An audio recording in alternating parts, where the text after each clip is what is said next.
दोस्तों नमस्कार। आपका स्वागत है अपने YouTube चैनल पर। आज हम लोग जीएस के अंतर्गत देखेंगे भारत की स्थिति एवं विस्तार पर आधारित प्रश्न। तो दोस्तों आपके सामने पहला प्रश्न है। देखते हैं क्या है पहला प्रश्न। पहला प्रश्न है, प्राचीन भारतीय भौगोलिक मान्यता के अनुसार भारतवर्ष किस द्वीप का अंग था? तो ऑप्शन आपके सामने चार हैं।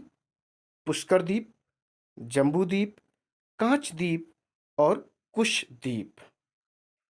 तो इसका करेक्ट आंसर हो जाएगा डियर स्टूडेंट्स, वह हो जाएगा ऑप्शन सेकेंड, जम्बू द्वीप। देखिए, पौराणिक भूगोल के अनुसार जम्बू द्वीप भूलोक के सप्त महाद्वीपों में से एक है। यह द्वीप पृथ्वी के केंद्र में स्थित है। इसके इलाव्रत भद्राश्व की पुरुष, भारत हरि, केतुमाल, रम्यक, कुरु और हिरण्यमयक ये नवखंड हैं। इनमें भारतवर्षी मृत्युलोक है, शेष देवलोक हैं। इसके चतुर्विदिक लवण सागर हैं। जम्बू द्वीप का नामांकन यहाँ स्थित जम्बू वृक्ष अर्थात जामुन के वृक्ष के कारण हुआ है। जम्बू द्वीप के क्रमानुसार बड़े द्वीपों के नाम इस प्रकार हैं: प्लक्ष, साल्मक, कुश, क्रौंच, शाक एवं पुष्कर। तो इसका जो करेक्ट आंसर रहा वह रहा जम्बूद्वीप। अब देखेंगे हम लोग अगला प्रश्न आपके सामने है। सर्वप्रथम इंडिया शब्द का प्रयोग भारत के लिए किस भाषा में किया गया था? उर्दू, ग्रीक, फारसी, अरबी। तो इसका करेक्ट आंसर हो जाएगा ग्रीक। क्या हो जाएगा ग्रीक? देखिए, ग्रीक लोगों ने अनेक भारतीय नदियों के, राजाओं के और शहरों की अपनी भाषा में अजीब नाम रखे हुए हैं। जैसे पाटलिपुत्र को वो लोग पॉलीबोथ्रा या ब्रोथा भी कहते थे।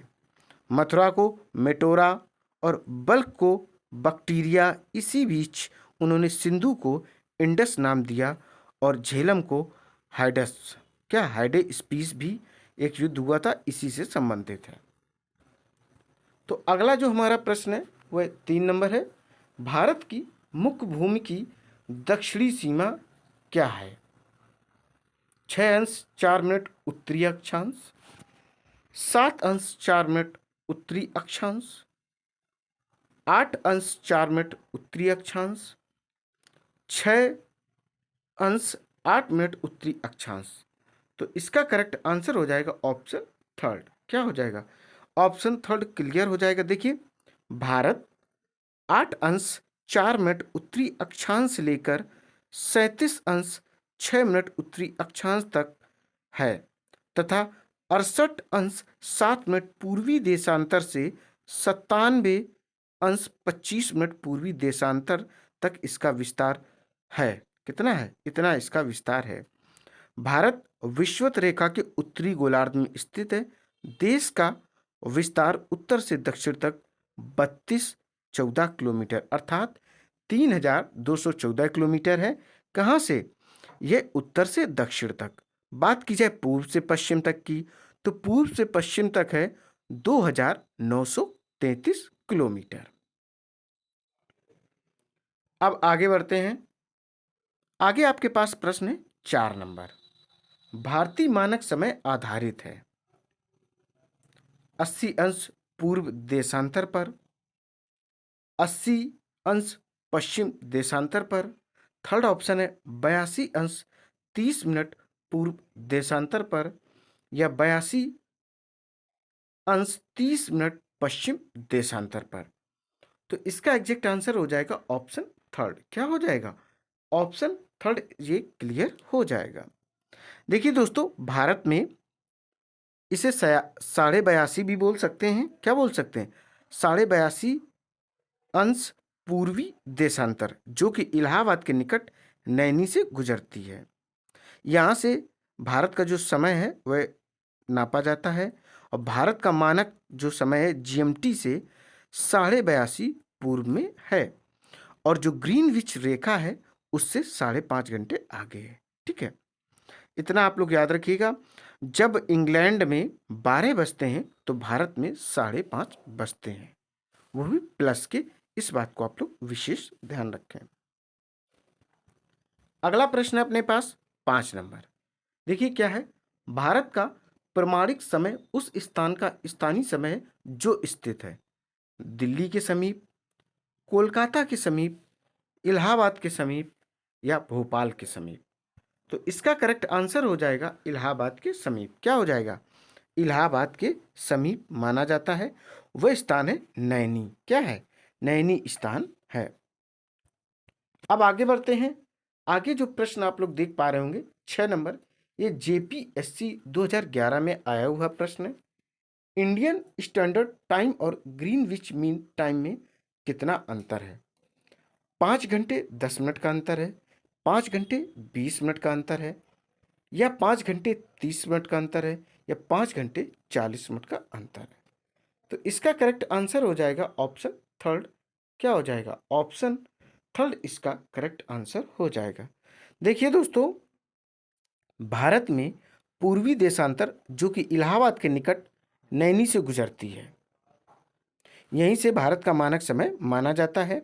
और ग्रीनविच समय से या रेखा से ये 5.5 घंटा आगे है, अर्थात प्लस में है। जब ग्रीनविच पर या इंग्लैंड में 12 बजते हैं तब भारत में 5:30 बजते हैं।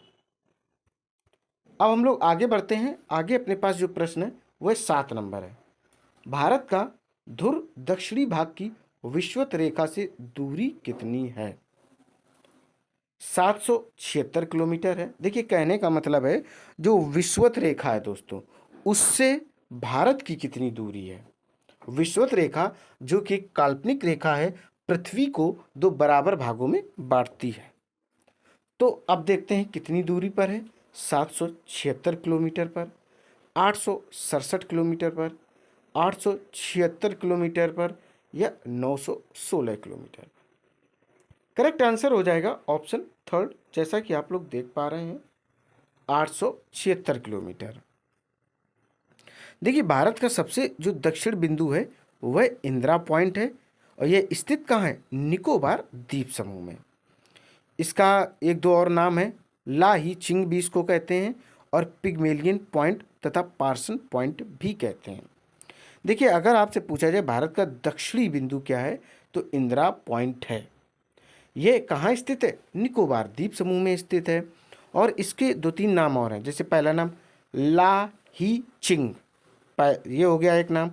दूसरा नाम पिग्मेलियन पॉइंट, तीसरा नाम पार्सन पॉइंट। और इसकी विषुवत रेखा से दूरी कितनी है? 876 किलोमीटर है। अब अपने पास प्रश्न है 8 नंबर।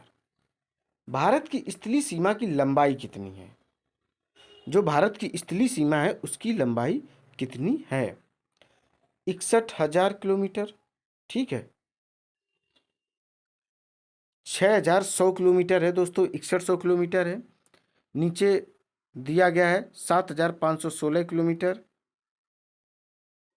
अर्थात ये 6,000 ऊपर दिया गया है 6100, नीचे 7,500 दिया गया है, और थर्ड ऑप्शन 1,200 दिया गया है, और फोर्थ ऑप्शन 15,200 दिया गया है। तो स्थलीय सीमा की लंबाई पूछी गई है, तो इसका करेक्ट आंसर हो जाएगा 15,200। देखिए भारत की जो कुल स्थलीय सीमा की लंबाई है 15,106 या 15,200 किलोमीटर है, जो कि भारत के 17 राज्यों की क्या है?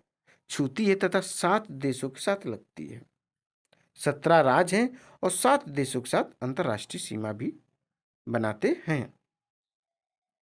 और सबसे अधिक पूछा जाए स्थलीय सीमा कौन बनाता है, तो वह है दोस्तों अपना पड़ोसी देश, जिसको बांग्लादेश कहते हैं, 4,096 किलोमीटर। अब अगला प्रश्न है वह 9 नंबर है। देखते हैं क्या है। द्वीपों सहित भारत की तट रेखा की लंबाई कितनी है? द्वीपों सहित 6100 किलोमीटर, 6200 किलोमीटर, 75, 16 किलोमीटर, या 8,000 किलोमीटर। इसे 6,100 किलोमीटर कह सकते हैं, 6,200 किलोमीटर कह सकते हैं, 7,516.5 किलोमीटर कह सकते हैं, या 8,000 भी कह सकते हैं। तो इसका जो करेक्ट आंसर हो जाएगा वह हो जाएगा थर्ड ऑप्शन। क्या हो जाएगा? थर्ड ऑप्शन हो जाएगा, जैसा कि आपके सामने है। देखिए दोस्तों, भारत की स्थलीय सीमा की लंबाई 15,200 किलोमीटर तथा द्वीप से जलीय सीमा की जो लंबाई है 7,516.5 किलोमीटर है। मुख्य धरातली भाग की समुद्री सीमा की लंबाई 6100 किलोमीटर है, 6100 किलोमीटर है। यदि अंडमान निकोबार तथा लक्षद्वीप समूह को भी सम्मिलित किया जाए तो भारत की जो तटीय सीमा है वह 7,516.5 या 6 किलोमीटर है। अब बढ़ते हैं आगे। आगे जो अपने पास प्रश्न है वह यह है, भारत की उत्तर से दक्षिण तक की लंबाई कितनी है? 2,933 किलोमीटर है, 3,214 किलोमीटर है, या 3,124 किलोमीटर है, या 3,412 किलोमीटर है। तो इसका जो करेक्ट आंसर हो जाएगा, देखिए वह हो जाएगा सेकेंड ऑप्शन। क्या हो जाएगा? सेकेंड ऑप्शन इसका करेक्ट आंसर हो जाएगा।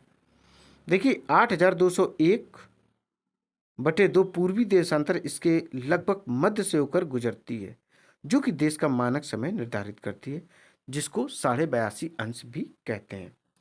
पूर्व से पश्चिम तक इसकी लंबाई, भारत की लंबाई पूर्व से पश्चिम तक 2,933 किलोमीटर, उत्तर से दक्षिण तक की लंबाई 3,214 किलोमीटर है। अब अपने पास प्रश्न है 11 नंबर। देखिए 11 नंबर क्या है, भारत की पूर्व से पश्चिम तक की लंबाई कितनी है? क्या पूछा गया? पूर्व से पश्चिम तक की लंबाई कितनी है? 2,933 किलोमीटर, 3,033 किलोमीटर, 3,133 किलोमीटर, या 3,214 किलोमीटर। इसका करेक्ट आंसर हो जाएगा ऑप्शन फर्स्ट। क्या हो जाएगा? ऑप्शन फर्स्ट क्लियर हो जाएगा इस क्वेश्चन का। अब अपने पास प्रश्न है 12 नंबर, जो कि बीपीएससी में आया हुआ है 1994 में। देखिए भारत की तट रेखा की लंबाई कितनी है? दोस्तों तट रेखा पूछा गया है। 6,100 किलोमीटर, 6,200 किलोमीटर, 6,175 किलोमीटर, या 6,500 किलोमीटर। इसका करेक्ट आंसर हो जाएगा ऑप्शन फर्स्ट। जैसा कि आप लोग देख पा रहे हैं 6,100 किलोमीटर इसकी लंबाई है, वो भी तट रेखा की। देखिए दोस्तों, स्थलीय सीमा कितनी है? 15,200 किलोमीटर। द्वीप सहित जलीय सीमा की लंबाई 7,516.5 किलोमीटर, ठीक।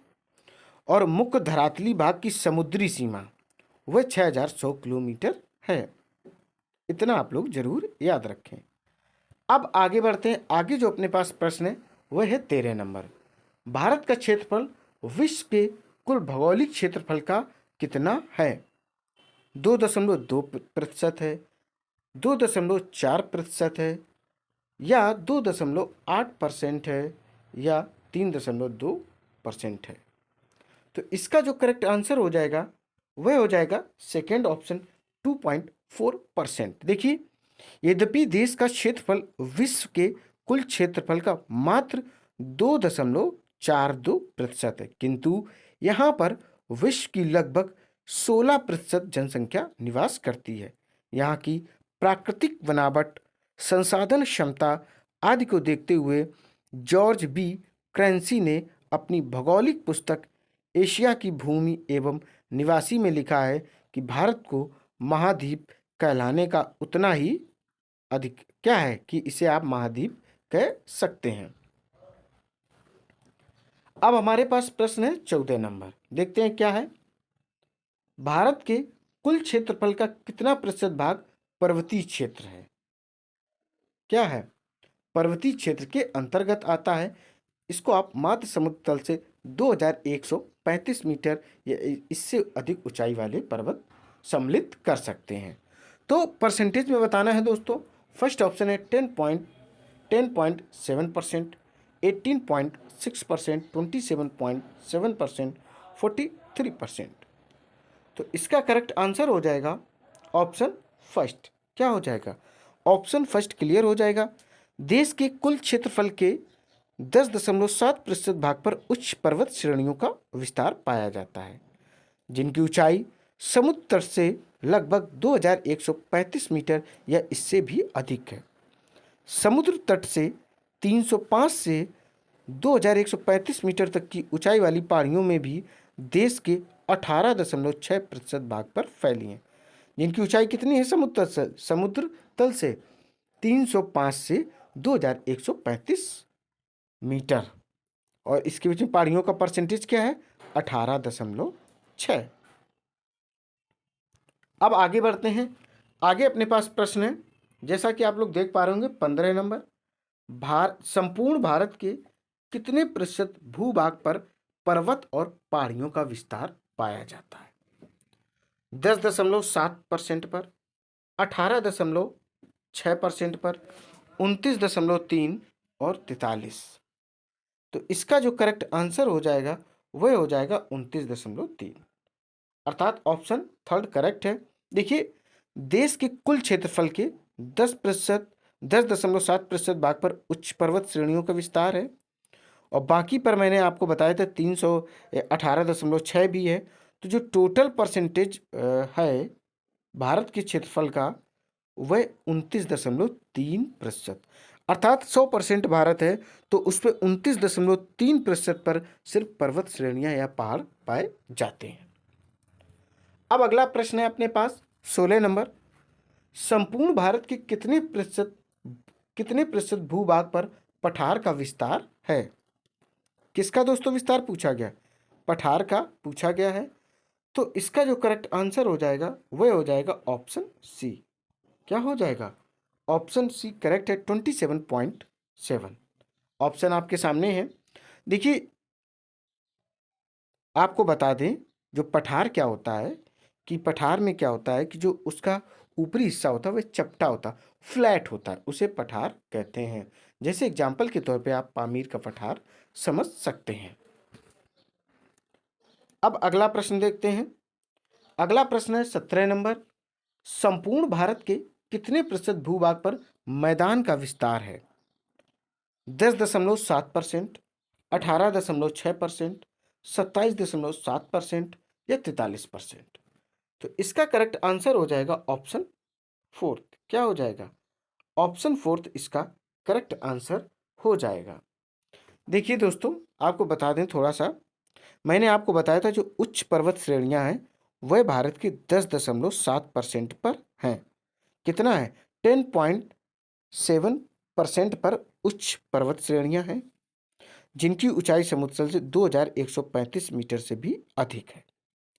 इसके अलावा 18.6% पर भी पहाड़ियां हैं, लेकिन उनकी समुद्र तल से जो ऊंचाई है 305 से 2135 मीटर के बीच है। इसके अलावा मैंने बताया था कि भारत पर कुल कितने प्रतिशत पहाड़ पाए जाते हैं, पर्वतीय भाग है 29.3%। कितना है? 29.3%। इसके बाद फिर मैंने आपको बताया था दोस्तों कि पठार कितने परसेंट है, तो वह 27.7%। अब बात मैंने बताई आपको कि विस्तृत मैदान कितना परसेंट है, तो वह है दोस्तों 43%। कितना है? 43% है। अब आगे बढ़ते हैं। आगे जो अपने पास प्रश्न है वह 18 नंबर है। भारत की प्रादेशिक जल सीमा समुद्र तट से कितने समुद्री मील की दूरी तक है? 12 मील, 24 मील, 111 मील या 200 मील? तो इसका करेक्ट आंसर हो जाएगा ऑप्शन फर्स्ट। क्या हो जाएगा? Option first. देखिए, प्रादेशिक समुद्री सीमा आधार रेखा से समुद्र में 12 समुद्री मील तक प्रादेशिक सीमा है। समुद्र में प्रादेशिक समुद्री सीमा 12 नॉटिकल मील भारत का संपूर्ण अधिकार है। तो करेक्ट आंसर क्या हो जाएगा? 12 मील दोस्तों हो जाएगा। अगला प्रश्न है, भारत का संलग्न क्षेत्र जिसको कॉन्टिजियस जोन भी कहते हैं, प्रादेशिक जल सीमा के आगे कितनी समुद्री मील की दूरी तक है, जहां तक समुद्र क्या है कि भारत संसाधन अपनी खोज सकता है? फर्स्ट ऑप्शन 12 मील, सेकंड 24 मील, थर्ड 100 मील और फोर्थ ऑप्शन है 200 मील। तो करेक्ट आंसर हो जाएगा ऑप्शन सेकंड 24 मील। देखिए, अविच्छिन्न मंडल या संलग्न क्षेत्र, जिसको इंग्लिश में कॉन्टिजियस जोन भी कहते हैं, आधार रेखा से समुद्र में 24 समुद्री मील तक अविच्छिन्न मंडल सीमा है। अविच्छिन्न मंडल भारत को 3 प्रकार के अधिकार देते हैं: साफ सफाई का कार्य, सीमा शुल्क वसूली और वित्तीय अधिकार। किस प्रकार के अधिकार देता है? साफ सफाई का अधिकार, सीमा शुल्क वसूली या वित्तीय अधिकार। इतने अधिकार यह देता है। अब जो अपने पास प्रश्न है वह 20 नंबर है। जैसा कि आप देख पा रहे हो, भारत का एकांतिक आर्थिक क्षेत्र, जिसको इंग्लिश में एक्सक्लूसिव इकोनॉमिक जोन कहते हैं, संलग्न क्षेत्र के आगे कितने समुद्री मील की दूरी तक है? 100 मील, 200 मील, 300 मील या 400 मील? तो करेक्ट आंसर हो जाएगा ऑप्शन सेकेंड। देखिए दोस्तों, अनन्य आर्थिक क्षेत्र एक्सक्लूसिव इकोनॉमिक जोन, जिसको शॉर्ट में EEZ भी कहते हैं, आधार रेखा से 200 समुद्री मील तक भारत का अनन्य आर्थिक क्षेत्र है। अनन्य आर्थिक क्षेत्र में भारत को 3 तरह के अधिकार हैं। 200 समुद्री मील तक भारत नए द्वीपों का निर्माण कर सकता है, वैज्ञानिक परीक्षण कर सकता है। आधार रेखा से 200 समुद्री मील तक अर्थात अनन्य आर्थिक क्षेत्र में भारत को प्राकृतिक संसाधनों के दोहन का संपूर्ण अधिकार है। अर्थात यहाँ भी जो भी प्राकृतिक संसाधन निकले वह भारत आराम से समुद्र से निकाल सकता है। 12-24 के अंतर्गत निकालना, बट जो एकदम लिमिट फिक्स है वह है 200 समुद्री मील। उदाहरण के लिए आप ले सकते हैं मुंबई हाई, जो भारत का सबसे बड़ा तेल और प्राकृतिक गैस क्षेत्र है। यह मुंबई के पास अरब सागर में छिछले समुद्र में अनन्य आर्थिक क्षेत्र में ही स्थित है। यहाँ से देश के 65% तेल का उत्पादन होता है। कितना होता है? 65% उत्पादन दोस्तों होता है। अब जो आपके सामने प्रश्न है वह है 21 नंबर। देखते हैं क्या है। भारत में कितने राज्य समुद्र तट रेखा में हैं या समुद्र तटीय रेखा बनाते हैं? 7, 8, 9, 10। तो करेक्ट आंसर हो जाएगा थर्ड ऑप्शन 9। जो आप क्वेश्चन देख रहे हैं दोस्तों ऊपर, वह SSC 2012 में आया हुआ प्रश्न है। क्या है? SSC 2012 में यह आया हुआ प्रश्न है। अब आपको हम बता दें ये राज्य कौन से हैं। देखो, गुजरात है, ठीक है, महाराष्ट्र है, गोवा है, केरल है, ठीक है, कर्नाटक है, इतने हो गए। फिर तमिलनाडु है, आंध्र प्रदेश है, उड़ीसा है और पश्चिम बंगाल है। 9 राज्य हो गए। फिर से आप समझ लें, गुजरात है पहला, महाराष्ट्र है, गोवा है, केरल है, कर्नाटक है, तमिलनाडु है, आंध्र प्रदेश, उड़ीसा और पश्चिम बंगाल। इतने 9 राज्य हैं। और इसके अलावा केंद्र शासित जो प्रदेश हैं वह दोस्तों हैं पुदुचेरी, लक्षद्वीप हो गए, अंडमान और निकोबार द्वीप समूह, दादरा एवं नगर हवेली, दमन एवं दीव की भी सीमाएं इससे लगती हैं। तो दोस्तों मैंने आपको बताया कि 9 राज्य इसके साथ सीमा लगाते हैं। अब हम लोग आगे बढ़ते हैं। आगे जो अपने पास प्रश्न है वह 22 नंबर है। SSC 2013 में यह आया हुआ प्रश्न है। देखिए क्या है। भारत में निम्नलिखित में से किस राज्य की तट रेखा सबसे लंबी है? महाराष्ट्र की, गुजरात की, केरल, पंजाब, पश्चिम बंगाल। देखिए, पश्चिम बंगाल, गुजरात, केरल और महाराष्ट्र। तो इसका दोस्तों करेक्ट आंसर हो जाएगा ऑप्शन थर्ड, गुजरात। क्या हो जाएगा? गुजरात। देखिए दोस्तों, अरब सागर गुजरात राज्य की को इसकी व्यापक तटरेखा देता है। गुजरात की 1214.7 किलोमीटर लंबी समुद्र तट, जो देश की कुल मुख्य भूमि के तट का लगभग 23% है। यह सबसे लंबी मुख्य भूमि के किनारे वाला राज्य है। तो सबसे अधिक सीमा किसकी लगती? गुजरात की दोस्तों लगती है। इस बात को आप लोग याद रखें। अगला प्रश्न आपके सामने है 23, जो कि यूपी PCS 2013 में आया हुआ है। देखते हैं क्या है।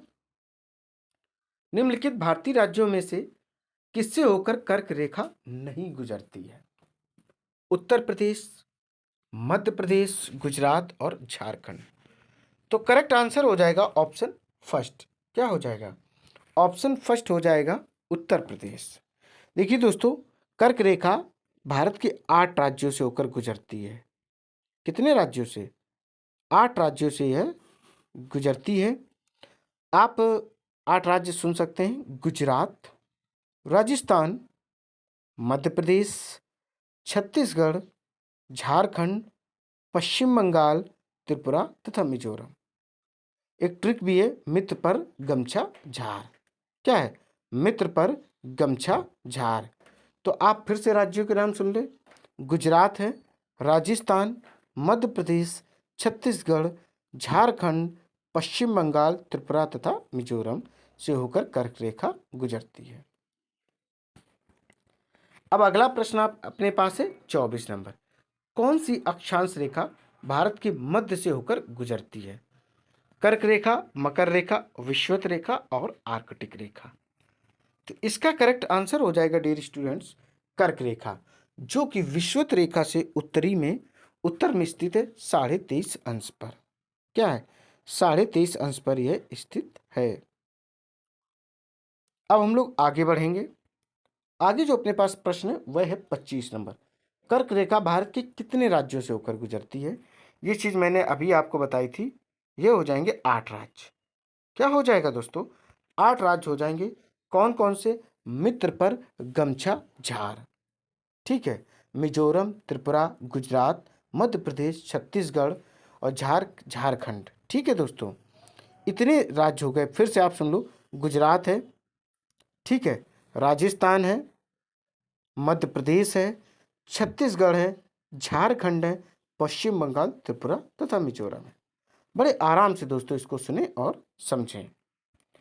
अब अपने पास प्रश्न है 26 नंबर। निम्नलिखित में से किस राज्य से होकर कर्क रेखा नहीं गुजरती है? तो ये क्लियर हो गया दोस्तों कि हम लोग ये जानने लगे हैं कौन कौन से राज्यों से होकर गुजरती है। तो क्या उड़ीसा, गुजरात, राजस्थान, पश्चिम बंगाल? तो दोस्तों करेक्ट आंसर हो जाएगा उड़ीसा। उड़ीसा से दोस्तों कर्क रेखा नहीं गुजरती है।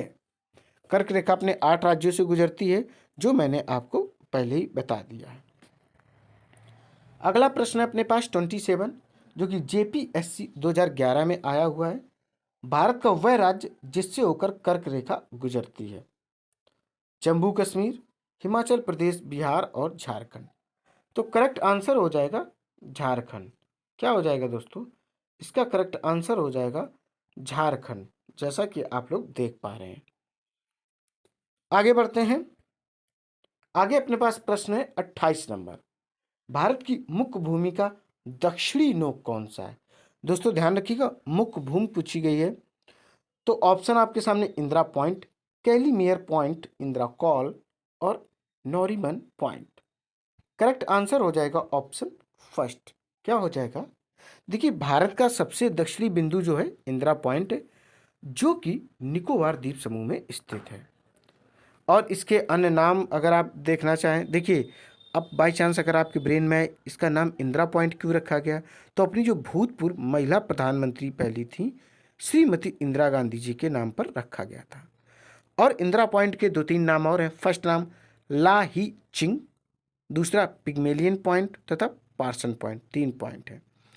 21 फरवरी 1949 में इसका नामकरण परिवर्तित कर दिया गया था, लेकिन आधिकारिक नामांकन जो हुआ था, जो आधिकारिक रूप से हुआ था, ऑफिशियल नेम हुआ था, वह 10 अक्टूबर 1945 में किया गया था। आगे बढ़ते हैं। अगला प्रश्न है अपने पास 29 नंबर, जो कि SSC 2013 में आया हुआ है। भारत के दक्षिण में सबसे दूर स्थल कौन है? केप कैमोरियन, पॉइंट कैलीमियर, इंदिरा पॉइंट या पोर्ट ब्लेयर? तो करेक्ट आंसर हो जाएगा ऑप्शन थर्ड।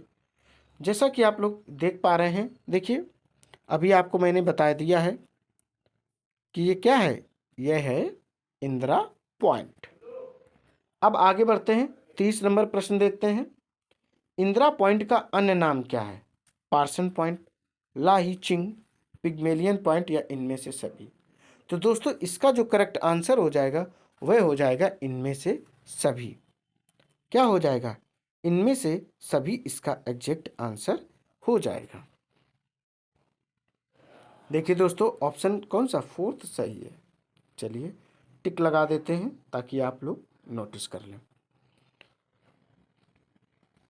अब अपने पास प्रश्न है 31। निम्नलिखित में से कौन सा स्थान भूमध्य रेखा के निकटतम है? केप कैमोरिन, रामेश्वरम, इंदिरा पॉइंट या इंदिरा कॉल। तो इसका करेक्ट आंसर हो जाएगा ऑप्शन थर्ड, इंदिरा पॉइंट। क्या हो जाएगा? इंदिरा पॉइंट जो है वह सबसे निकट है। ठीक है दोस्तों, अब आगे बढ़ते हैं। आगे जो अपने पास प्रश्न है देखते हैं क्या है। वह है भारतीय भूमि का सर्वाधिक उत्तरी भाग क्या है? ऑप्शन आपके सामने फर्स्ट है Indira Point, second Parson Point, third है पिग्मेलियन पॉइंट, फोर्थ है इंदिरा कॉल। तो करेक्ट आंसर हो जाएगा इंदिरा कॉल। क्या हो जाएगा? इंदिरा कॉल। जो भारत का सबसे उत्तरी बिंदु है उसको इंदिरा कॉल कहते हैं। यह जम्मू कश्मीर राज्य में स्थित है। ठीक है, अब आगे बढ़ते हैं। आगे प्रश्न अपने पास है 33 नंबर। देखिए क्या है। भारत का दक्षिणतम स्थान इंदिरा पॉइंट निम्नलिखित में से कहाँ स्थित है? तमिलनाडु, केरल, लक्षद्वीप या अंडमान निकोबार द्वीप समूह। करेक्ट आंसर हो जाएगा जो वो हो जाएगा ऑप्शन फोर्थ, अंडमान निकोबार द्वीप समूह। और इसके नाम दूसरे क्या हैं? लाहीचिंग, पिग्मेलियन पॉइंट तथा पार्सन पॉइंट नाम है इसका। तो ऑप्शन आपके सामने क्या है? फोर्थ सही है, जैसा कि आप लोग देख पा रहे हैं, अंडमान निकोबार द्वीप समूह। अब अगला प्रश्न है अपने पास 34 नंबर, 34 नंबर। देखते हैं क्या है। भारत की मुख्य भूमि को रामेश्वर द्वीप से कौन अलग करता है? पाक जल संधि, पंबन चैनल, 10 डिग्री चैनल और 9 डिग्री चैनल। तो इसका करेक्ट आंसर हो जाएगा option second, Pamban channel. Bharat की मुख्य भूमि को रामेश्वरम द्वीप से कौन अलग करता है? वह होता है पंबन चैनल। ठीक देखिए, पंबन प्रकाश स्तंभ भारत के तमिलनाडु राज्य के रामेश्वरम द्वीप पर स्थित 2 प्रकाश स्तंभों में से एक है। सरकारी स्रोतों में यह पंबन चैनल पश्चिमोत्तरी बिंदु प्रकाश स्तंभ भी कहलाता है। अब अगला प्रश्न है अपने पास 35। आदम का पुल निम्नलिखित में से किन 2 देशों के मध्य स्थित है? भारत एवं पाकिस्तान, भारत एवं बांग्लादेश, भारत एवं श्रीलंका, भारत एवं म्यांमार। तो इसका करेक्ट आंसर हो जाएगा ऑप्शन थर्ड। क्या हो जाएगा? ऑप्शन थर्ड क्लियर हो जाएगा। तमिलनाडु भारत के दक्षिण पूर्वी तट के किनारे रामेश्वरम द्वीप तथा श्रीलंका के उत्तर पश्चिमी तट पर मन्नार द्वीप के मध्य चूना पत्थर से बनी एक श्रृंखला है। भौगोलिक प्रमाणों से पता चलता है कि किसी समय यह सेतु भारत तथा श्रीलंका को भूमार्ग से आपस में जोड़ता था, किंतु पुराणों की मान्यताओं के अनुसार इस सेतु का निर्माण अयोध्या के राजा राम श्री राम की सेना के 2 सैनिक जो कि वानर थे, जिनका वर्णन प्रमुखता नल नील नाम से रामायण में मिलता है, द्वारा किया गया था। अगला प्रश्न अपने पास 36 नंबर है। निम्न द्वीपों के युग्मों में से कौन सा एक 10 अंश जलमार्ग द्वारा आपस में पृथक किया जाता है? अंडमान और निकोबार, दूसरा ऑप्शन है निकोबार और सुमात्रा, तीसरा ऑप्शन है मालदीव एवं लक्षद्वीप और चौथा ऑप्शन है सुमात्रा एवं जावा। तो इसका करेक्ट आंसर हो जाएगा ऑप्शन फर्स्ट। देखिए 10 डिग्री जल संधि जो है वह भारत के अंडमान व निकोबार को अलग करता है। 10 डिग्री अंडमान व निकोबार द्वीप समूह में छोटे अंडमान द्वीप को कार निकोबार द्वीप से अलग करने वाली जल संधि जो 10 अक्षांश उत्तर पर स्थित है, यह लगभग 150 किलोमीटर चौड़ी है और 10 डिग्री अक्षांश लैटिट्यूड जिसको कहते हैं इंग्लिश में के समीप पश्चिम में बंगाल की खाड़ी को पूर्व में अंडमान सागर से जोड़ती है। पश्चिम में बंगाल की खाड़ी को पूर्व में अंडमान सागर से जोड़ती है। अगला प्रश्न आपके सामने है 37 नंबर है क्वेश्चन, जो कि एसएससी 2003 में आया हुआ है। डंकन पास किसके बीच स्थित है? फर्स्ट ऑप्शन है उत्तरी अंडमान एवं मध्य अंडमान। सेकेंड ऑप्शन है दक्षिणी अंडमान एवं मध्य अंडमान। थर्ड ऑप्शन है दक्षिणी अंडमान एवं छोटा अंडमान। और फोर्थ ऑप्शन है कार निकोबार एवं छोटा निकोबार। तो करेक्ट आंसर हो जाएगा ऑप्शन थर्ड। क्या हो जाएगा? ऑप्शन थर्ड क्लियर हो जाएगा, दक्षिणी अंडमान एवं छोटा अंडमान। देखिए, जो डंकन जल संधि है वह भारत के अंडमान व निकोबार द्वीप समूह में रटलैंड द्वीप के छोटे अंडमान द्वीप से अलग करने वाली जल संधि है। यह लगभग 48 किलोमीटर चौड़ी है। इसकी चौड़ाई कितनी है? 48 किलोमीटर चौड़ी है और पश्चिम में बंगाल की खाड़ी को पूर्व में अंडमान सागर से जोड़ती है। अब अगला प्रश्न अपने पास है 38 नंबर, जो कि एसएससी 2011 में आया हुआ है। देखिए, दीव एक द्वीप है। दमन के तट पर, गोवा के तट पर, गुजरात के तट पर या महाराष्ट्र के तट पर? तो करेक्ट आंसर हो जाएगा, जो दमन द्वीप दोस्तों हैं वह कहाँ है? गुजरात के तट पर है। द्वीप अपनी खूबसूरत से बीचेस के लिए, चर्च और नेचुरल ब्यूटी के लिए दुनिया भर में फेमस है। अरब सागर में एक द्वीप के रूप में बसा ये टूरिस्ट प्लेस गुजरात के एक छोर पर स्थित है। अगला प्रश्न अपने पास है वह है 39 नंबर। श्रीलंका को भारत से पृथक करती है ग्रेट चैनल, 8 डिग्री चैनल, पाक जल संधि और 10 डिग्री चैनल। तो करेक्ट आंसर हो जाएगा ऑप्शन थर्ड, पाक जल संधि। पाक जलडमरू मध्य, इसकी स्पेलिंग जरूर आप लोग याद रखें। पाक जलडमरू की इंग्लिश में पाक की जो स्पेलिंग है PALK है। क्या है? PALK है। और जलडमरू को स्ट्रेट कहते हैं, पाक स्ट्रेट। भारत के राज्य तमिलनाडु और द्वीप राष्ट्र श्रीलंका के उत्तरी भाग के बीच स्थित एक जल संयोगी है। यह बंगाल की खाड़ी को पूर्वोत्तर में पाक खाड़ी और दक्षिण पश्चिम में मन्नार की खाड़ी के साथ जोड़ती है। अब अगला प्रश्न अपने पास है वह है 40 नंबर। देखिए क्या है, यह बिहार एसएससी में दोस्तों आया हुआ प्रश्न है 2011 में। भारत तथा चीन के बीच सीमा बनाने वाली रेखा है रेड क्लिफ, मैकमोहन, डूरंड रेखा और स्टेट फोर्ड रेखा। तो करेक्ट आंसर हो जाएगा ऑप्शन सेकंड, मैकमोहन रेखा। दोस्तों, मैकमोहन भी कहते हैं और मैक माहोन भी इसको कहते हैं। देखिए, मैकमोहन रेखा पूर्वी हिमालय क्षेत्र के चीन अधिकृत एवं भारत अधिकृत क्षेत्रों के बीच सीमा चिन्हित करती है। 1937 में सर्वे ऑफ इंडिया के मानचित्र में मैकमाहोन, देखिए मोहन कहते हैं प्लस माहोन भी कहते हैं, तो मैकमाहोन रेखा को आधिकारिक भारतीय सीमा रेखा के रूप में भी दिखाया गया था।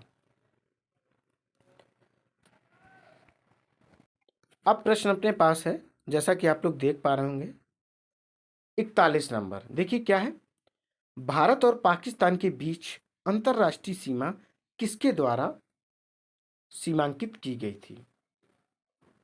एसएससी 2012 में आया हुआ प्रश्न है। McMahon line, Durand line, red Cliff line और मैगीनॉट लाइन। तो करेक्ट आंसर हो जाएगा रेड क्लिफ। क्या हो जाएगा? रेड क्लिफ इसका करेक्ट आंसर हो जाएगा। देखिए, रेड क्लिफ रेखा 17 अगस्त 1947 को, कब? 17 अगस्त 1947 को भारत विभाजन के बाद भारत और पाकिस्तान के बीच सीमा बनाई गई थी। सर सिरिल रेडक्लिफ, क्या नाम था जिन्होंने रेखा का निर्धारण किया था?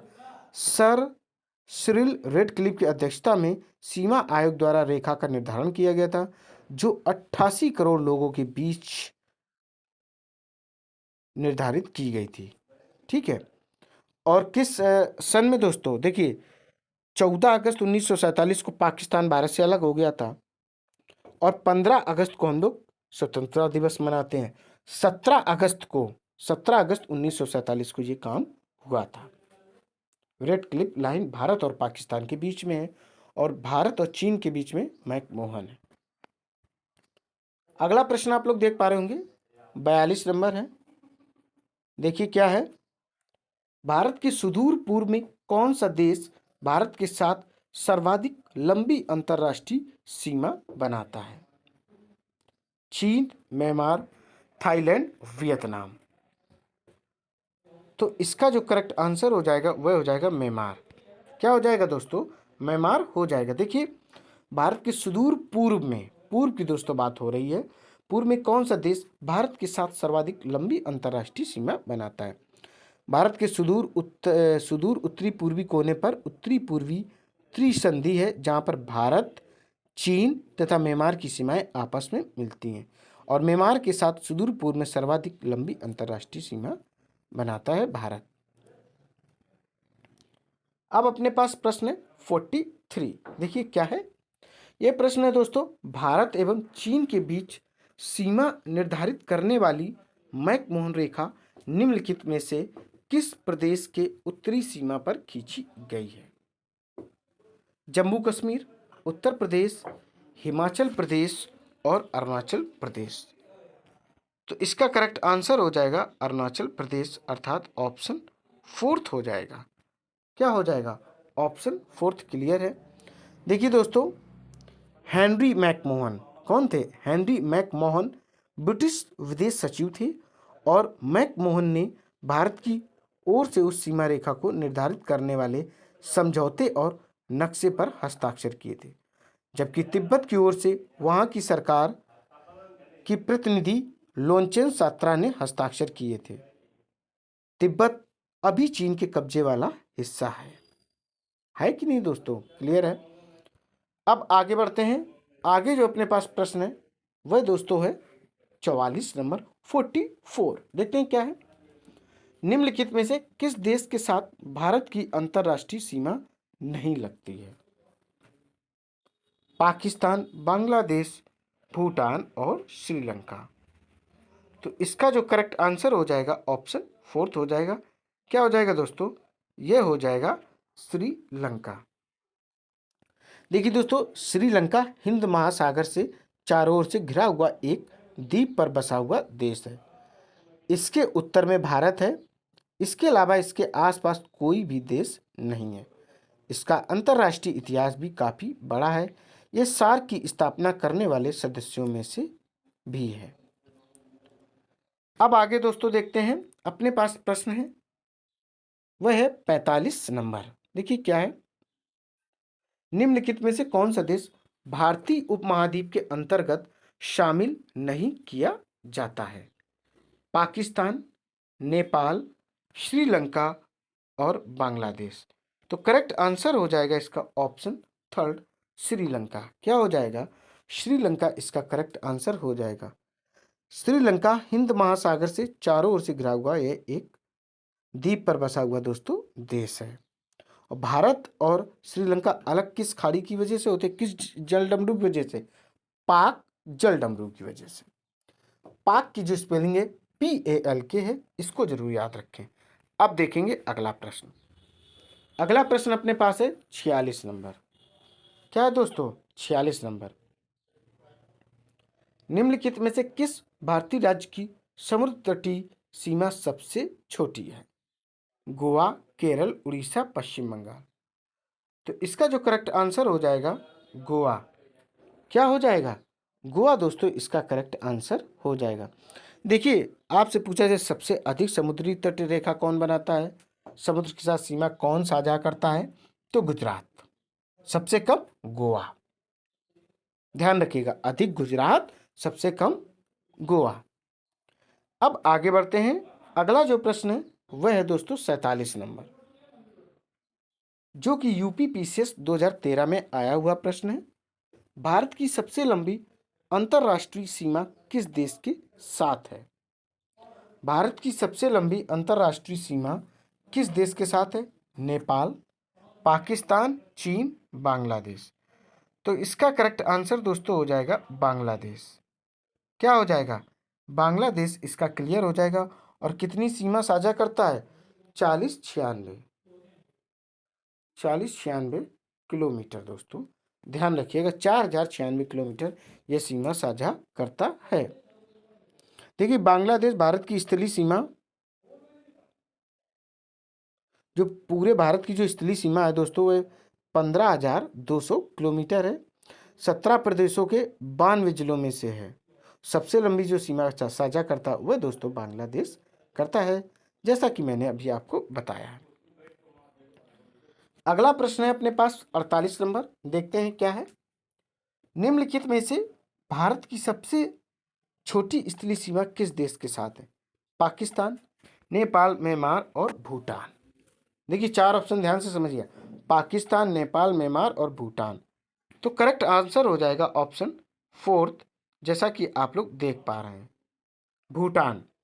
देखिए दोस्तों उपरोक्त विकल्प में से भारत की सबसे छोटी जो स्थलीय सीमा है भूटान के साथ है 699 किलोमीटर। कितनी है? 699 किलोमीटर, लगभग 700 किलोमीटर आप कह सकते हैं, बट एग्जैक्ट 699 किलोमीटर है। भूटान से कुल 4 भारतीय राज्यों की सीमा लगती है। भारत के निकटतम पड़ोसी देश पाकिस्तान, अफगानिस्तान, चीन, नेपाल, भूटान, म्यांमार तथा बांग्लादेश व श्रीलंका है। भारत की स्थलीय सीमा उत्तर में चीन व नेपाल, उत्तर पश्चिम में अफगानिस्तान, पश्चिम में पाकिस्तान, पूर्व में बांग्लादेश एवं म्यांमार तथा उत्तर पूर्व में भूटान से मिलती है। पश्चिम में पाकिस्तान तथा पूर्व में बांग्लादेश के साथ सीमाएं मानव निर्मित हैं, जबकि अन्य देशों के साथ प्राकृतिक है। भारत की सबसे लंबी स्थलीय सीमा बांग्लादेश के साथ है 4096 किलोमीटर तथा सबसे छोटी जो है अफगानिस्तान के साथ है 106 किलोमीटर। बाई चांस अगर आपसे यह पूछा जाए कि भूटान के साथ 4 कौन कौन से राज्य जुड़े हुए हैं भूटान देश के साथ, तो आप सिक्किम बोल सकते हैं, पश्चिम बंगाल बता सकते हैं, इसके अलावा असम कह सकते हैं, अरुणाचल प्रदेश कह सकते हैं। देखिए सिक्किम, पश्चिम बंगाल, इसके बाद आप असम बोल सकते हैं और अरुणाचल प्रदेश, 4 राज्य क्लियर है। अब अगला प्रश्न देखते हैं 49 नंबर। भारत को निम्नलिखित भौतिक प्रदेशों में विभाजित किया जा सकता है। पहला ऑप्शन आप लोग देख पा रहे होंगे, हिमालय, गंगा का मैदान, दक्षिणी पठार एवं राजस्थान का पठार। सेकंड ऑप्शन है पर्वतीय प्रदेश, हिमानी प्रदेश, नदी घाटी प्रदेश एवं हिमालय प्रदेश।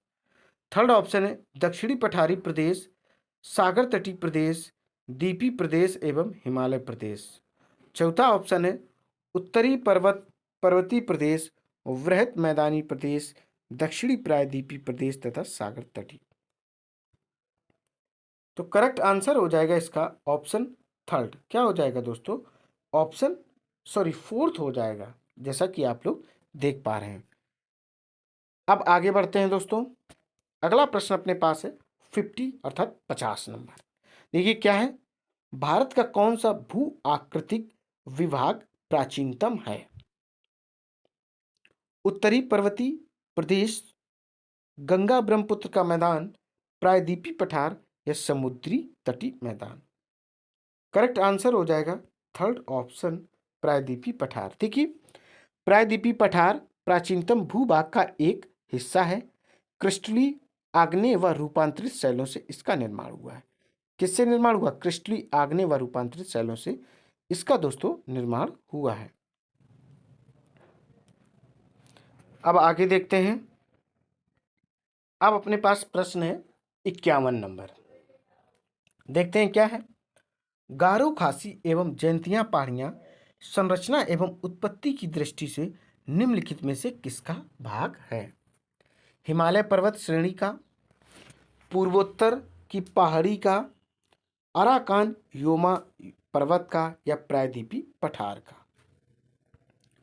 तो करेक्ट आंसर हो जाएगा ऑप्शन सेकेंड, पूर्वोत्तर की पहाड़ी का। देखिए जयंतिया और गारो खासी असम के सूरमा कांठे में स्थित प्रदेश जो प्राय असम के पठार कहे जाते हैं।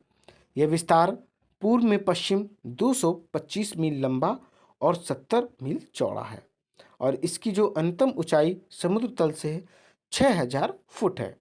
अधिकांश भागों की ऊंचाई 3 और 4000 फुट के बीच है। इस प्रदेश में बंगाल के मैदान से दक्षिण और पश्चिम की ओर सीधे उठे हुए हैं। उत्तर की ओर ब्रह्मपुत्र नदी बहती है और मैदान है। पूर्व की ओर पर्वतमाला बरैल पर्वत श्रृंखला है कि उत्तर पूर्वी और दक्षिण पश्चिमी घुमाव के साथ लगी है। दोनों के बीच कपेती नदी बहती है और उनके बीच विभाजन रेखा का काम करती है। अब आगे देखेंगे जो कि क्वेश्चन है अपने पास 52 नंबर। देखिए क्या है, निम्नलिखित में से कौन सा तट पश्चिमी तट का भाग नहीं है? काठियावाड़ तट, कोंकण तट, मालाबार तट और कोरोमंडल तट। तो बताना है इसका करेक्ट आंसर क्या है।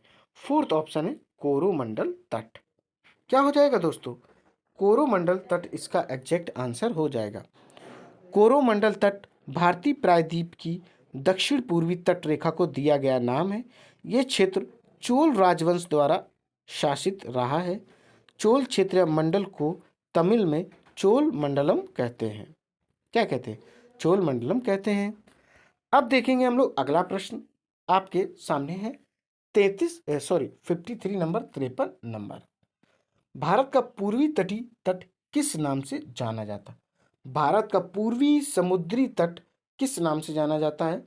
दीघा तट, कोरोमंडल तट, कोंकण तट या मालाबार तट। तो करेक्ट आंसर हो जाएगा ऑप्शन सेकेंड, कोरोमंडल तट। देखिए कोरोमंडल तट भारतीय प्रायद्वीप की दक्षिणी पूर्वी तट रेखा को नाम दिया गया है। यह क्षेत्र चोल राजवंश द्वारा शासित रहा है। चोल क्षेत्रीय मंडल को तमिल में चोल मंडलम कहते हैं, जैसा कि मैंने अभी बताया था। अब प्रश्न अपने पास है 54। देखिए क्या है, कोंकण तट कहां से कहां तक विस्तृत है? गोवा से कोच्चि, गोवा से दीव, गोवा से दमन और गोवा से मुंबई। बताइए दोस्तों कोंकण तट कहां से कहां तक है? तो यह हो जाएगा गोवा से दमन। क्या हो जाएगा? गोवा से दमन इसका करेक्ट आंसर हो जाएगा। देखिए कोंकण तटीय मैदान उत्तर में दमन तथा दक्षिण में गोवा के बीच पश्चिमी तटीय मैदान है। ये मैदान ऊर्ध्वाधर गति के परिणाम स्वरूप जलमग्न तट का उदाहरण है। सामान्यतः तट कटा फटा है। यहाँ की तटीय निम्न भूमि प्रमुख रूप से असमान है, अर्थात दोस्तों ऊपर नीचे है। अगला प्रश्न आप लोग जैसा कि देख पा रहे हैं वह है 55 अर्थात 55, जो कि बीपीएससी 1994 में आया हुआ प्रश्न है। देखिए क्या है, लक्षद्वीप समूह के द्वीपों की उत्पत्ति निम्नलिखित में से किस प्रकार हुई है? ज्वालामुखी उत्पत्ति से, मृदा निक्षेपण से, प्रवाल उत्पत्ति से या इनमें से कोई नहीं। तो इसका जो करेक्ट आंसर हो जाएगा वह हो जाएगा ऑप्शन थर्ड, प्रवाल उत्पत्ति से। क्या हो जाएगा? प्रवाल उत्पत्ति इसका करेक्ट आंसर हो जाएगा। देखिए दोस्तों लक्षद्वीप समूह की उत्पत्ति प्राचीन काल में हुए ज्वालामुखी विस्फोट से निकले लावा से हुई है। यह भारत की मुख्य भूमि से लगभग 400 किलोमीटर दूर पश्चिम दिशा में अरब सागर में स्थित है। लक्षद्वीप समूह में कुल 36 द्वीप हैं, परंतु केवल 7 द्वीपों पर ही जनजीवन है। देशी पर्यटकों को 6 द्वीपों पर जाने की अनुमति है, जबकि विदेशी पर्यटकों को केवल 2 द्वीपों, और वो द्वीप कौन से हैं? अगाती व बंगाराम पर जाने की ही अनुमति है। अब अगला प्रश्न अपने पास 56 नंबर है। देखते हैं क्या है। भारतीय क्षेत्र में स्थित 2 ज्वालामुखी द्वीप हैं, कवरत्ती एवं न्यूमूर। सेकंड ऑप्शन है पंबन एवं बैरन। थर्ड ऑप्शन है बैरन एवं नारकोंडम। फोर्थ ऑप्शन है ग्रेट अंडमान व लिटिल निकोबार। तो करेक्ट आंसर हो जाएगा इसका ऑप्शन थर्ड, बैरन एवं नारकोंडम, जो कि भारतीय क्षेत्र में 2 ज्वालामुखी हैं। कौन से? ज्वालामुखी द्वीप पर स्थित हैं। देखिए बैरन द्वीप अंडमान द्वीपों में से सबसे पूर्वी द्वीप है।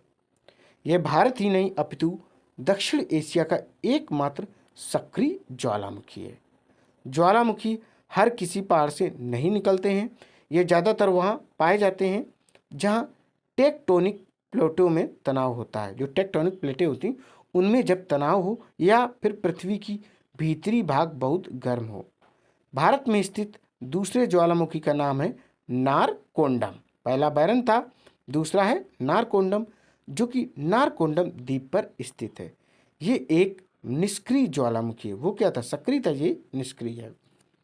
निष्क्रिय ज्वालामुखी का अर्थ होता है जो पिछले 200 सालों में कभी सक्रिय नहीं हुआ, परंतु भविष्य में यह कभी भी सक्रिय दोस्तों हो सकता है।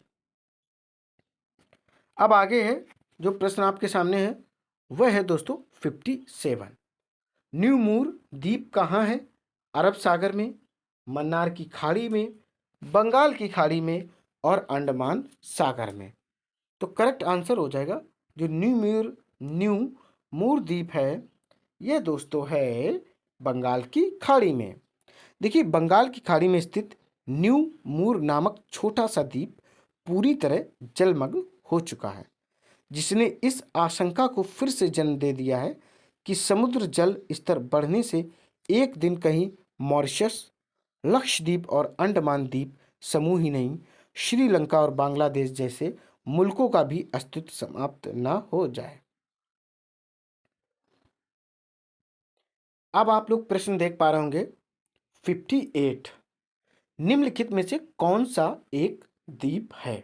दमन, दीव, पांडिचेरी, दादरा एवं नगर हवेली।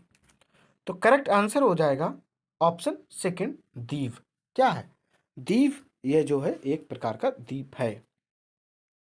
देखिए दोस्तों, दीव अपने खूबसूरत बीचेस के लिए, चर्च और नेचुरल ब्यूटी के लिए दुनिया भर में फेमस है।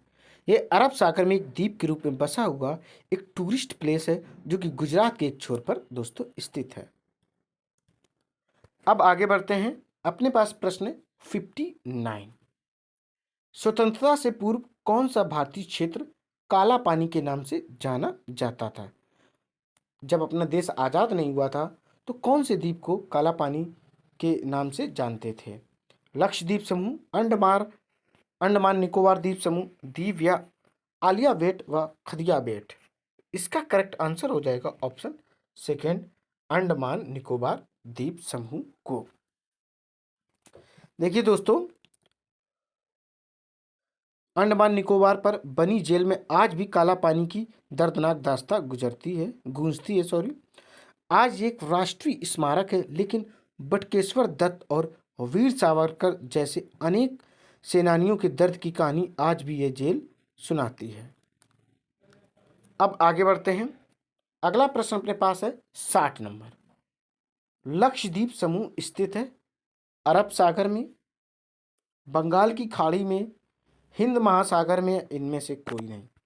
तो करेक्ट आंसर हो जाएगा ऑप्शन फर्स्ट, अरब सागर में। क्या हो जाएगा? अरब सागर में इसका करेक्ट आंसर हो जाएगा। देखिए, लक्षद्वीप जो है भारत के दक्षिण पश्चिम में अरब सागर में स्थित भारतीय द्वीप समूह है। इसकी राजधानी कवरत्ती है। क्या है दोस्तों? कवरत्ती इसकी राजधानी है। अब आप लोग प्रश्न देख पा रहे होंगे 61। क्या है? 61 है, दीव स्थित है कच्छ की खाड़ी में, खंबात की खाड़ी में, मन्नार की खाड़ी में या बंगाल की खाड़ी में। तो करेक्ट आंसर हो जाएगा खंबात की खाड़ी में। क्या हो जाएगा दोस्तों? खंबात की खाड़ी में जो है दीव स्थित है। देखिए, खंबात की खाड़ी दमन और दीव के समीप मुहाने पर 190 किलोमीटर चौड़ी है, लेकिन तेजी से 24 किलोमीटर तक सक्रिय हो जाती है। यह खाड़ी साबरमती, माही, नर्मदा और ताप्ती सहित कई नदियों को अपने में समाहित करती है। कौन कौन नदियां हैं? साबरमती है, माही है, नर्मदा है और ताप्ती। कई सारी नदियां, अर्थात 3 नदियां हैं, साबरमती, माही, नर्मदा और ताप्ती। अब हमारे पास प्रश्न है 62 नंबर। देखिए क्या है, निम्नलिखित में से कौन सा द्वीप भारत और श्रीलंका के मध्य स्थित है? बताना है आपको। न्यूमूर, लक्षद्वीप, गंगा सागर, रामेश्वरम। तो करेक्ट आंसर हो जाएगा इसका रामेश्वरम। क्या हो जाएगा? रामेश्वरम इसका करेक्ट आंसर हो जाएगा। देखिए, भारत के प्रायद्वीपीय भाग और श्रीलंका के मध्य स्थित एक द्वीप है। द्वीप भारत का हिस्सा है और इसका प्रशासन तमिलनाडु राज्य के रामनाथपुरम जिले के अधीन आता है। रामेश्वरम नामक हिंदू तीर्थ स्थान इस द्वीप पर ही स्थित है। अगला प्रश्न आप लोग देख पा रहे होंगे 63 नंबर, जो कि बीपीएससी 2002 में आया हुआ प्रश्न है। देखते हैं क्या है। लक्षद्वीप समूह में द्वीपों की संख्या कितनी है, अर्थात कितने द्वीप हैं लक्षद्वीप में। देखिए 17, 27, 36, 47। तो करेक्ट आंसर हो जाएगा इसका 36। कितने? 36 इसका करेक्ट आंसर हो जाएगा। देखिए हैं टोटल लक्षद्वीप पर 36 द्वीप, लेकिन 7 द्वीपों पर ही जनजीवन है। और जो भारतीय पर्यटक हैं, देसी पर्यटक हैं, वो 6 द्वीपों पर जा सकते हैं। और जो बाहर से विदेशी पर्यटक होते वो सिर्फ 2 द्वीपों पर ही जा सकते हैं। विदेशी जो 2 द्वीपों पर जाते हैं वो हैं द्वीप अगाती व बंगाराम। और दोस्तों फेमस किस लिए? प्राकृतिक सौंदर्यता के लिए। और यहाँ जो एरिया है प्रदूषण मुक्त वातावरण है। ठीक है दोस्तों, अब आगे बढ़ते हैं। अगला प्रश्न है अपने पास 64। देखते हैं 64 नंबर। थार मरुभूमि कहाँ स्थित है? गुजरात, राजस्थान, पंजाब और हरियाणा। तो करेक्ट आंसर हो जाएगा इसका राजस्थान। थार मरुस्थल कहाँ है दोस्तों? राजस्थान में स्थित है। देखिए जो थार मरुस्थल है राजस्थान में अरावली पर्वतमाला के पश्चिम में स्थित गर्म या उष्ण मरुस्थल है। थार मरुस्थल में वार्षिक वर्षा 25 सेंटीमीटर से भी कम होती है, इसलिए यहाँ शुष्क जलवायु व नाम मात्र की प्राकृतिक वनस्पति पाई जाती है। अब अगला प्रश्न आपके पास है 65 नंबर, 65 नंबर। देखिए दक्षिण गंगोत्री क्या है? फर्स्ट ऑप्शन है प्रायद्वीपीय भारत की एक नदी। सेकंड ऑप्शन है भारतीय नौसेना का युद्धक जलपोत।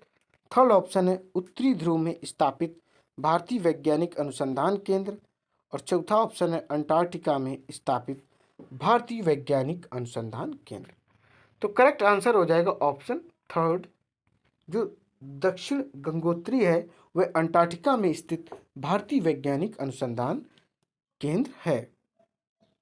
और दोस्तों आपको बता दें इसकी स्थापना श्रीमती इंदिरा गांधी द्वारा। देखिए दक्षिण गंगोत्री जो अंटार्कटिका है महाद्वीप भारत का पहला स्टेशन है, जो तत्कालीन प्रधानमंत्री श्रीमती इंदिरा गांधी द्वारा भारतीय विज्ञान को बढ़ावा देने एवं ध्रुवीय अनुसंधान के लिए 1984 में स्थापित किया गया था। किस सन में? 1984 में स्थापित किया गया था। तो दोस्तों इसका करेक्ट आंसर आप लोगों ने देख लिया, क्या है? फोर्थ ऑप्शन है।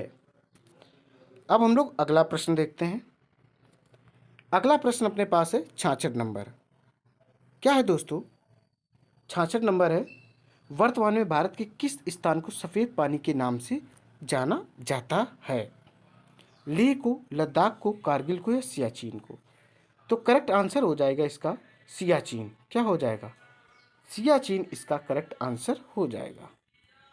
अब अगला प्रश्न अपने पास है 67। हैदराबाद का जुड़वा नगर कौन सा है? निजामाबाद, सिकंदराबाद, आसिफाबाद या आदिलाबाद? तो करेक्ट आंसर हो जाएगा सिकंदराबाद। क्या हो जाएगा दोस्तों? सिकंदराबाद इसका करेक्ट आंसर हो जाएगा। अगला जो प्रश्न है 68 नंबर। कोच्चि का जुड़वा नगर है एर्नाकुलम, अलवाय या अलेम्पी या कोट्टायम? तो करेक्ट आंसर हो जाएगा एर्नाकुलम। क्या हो जाएगा? एर्नाकुलम, जो कि कोच्चि में स्थित है। अगला जो प्रश्न है 69। जम्मू कश्मीर राज्य का वह हिस्सा जिस पर चीन का अधिकार है क्या कहलाता है? गिलगित क्षेत्र, छोमोरी क्षेत्र, सियाचिन क्षेत्र या अक्साई चीन? तो इसका जो करेक्ट आंसर हो जाएगा ऑप्शन फोर्थ हो जाएगा अक्साई चीन।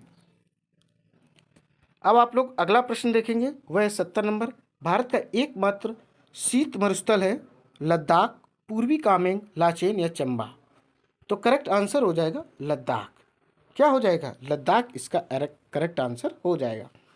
दोस्तों यह सीरीज यहीं पर कंप्लीट होती है। उम्मीद है सीरीज आपको पसंद आई होगी। फटाफट से लाइक करें, शेयर करें और मेरे चैनल को सब्सक्राइब करें। दोस्तों जय हिंद, जय भारत।